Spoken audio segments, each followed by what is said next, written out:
तोरे नजरिया में करंट बा, दिलवा में उठत तूफान बा।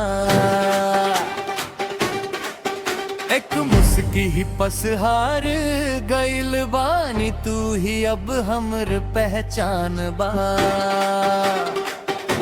हो नजरिया में करंट बा, दिलवा में तूफान बा।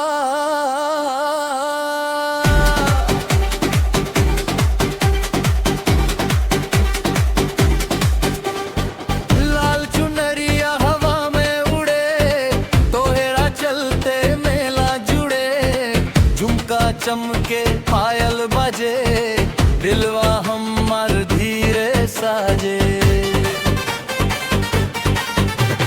चाल तोहार गजब निराली, सबसे प्यारी सबसे मतवाली। हाथ हिला के जब तू हंसेलू, सगरी महफिल रंग दे लेलू। ढोल बजे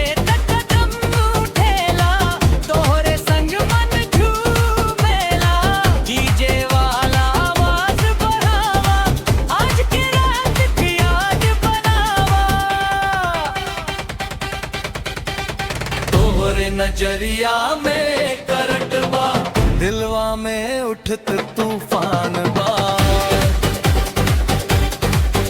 एक मुस्की पसहार गइल बानी, तू ही अब हम पहचान बा।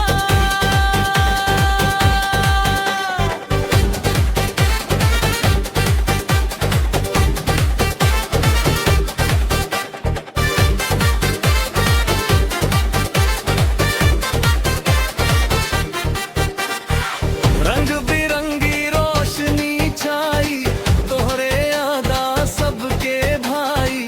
नाचे गाँव नाचे शहरिया, गूंजे तोहर नाम नगरिया। सपना में तू रोज आवेलू, दिल की धड़कन बढ़ावेलू। साथे रहब हर पल सजनी, ई वादा आज निभावेलू। हाथ में हाथ मुस्कान रहे, हर दिन प्यार के पहचान नवेलू। संगे संगे हर राह चली, दिल में बसल अरमान रहे। तोहरे नजरिया में करंट बा, दिलवा में उठत तूफान बा।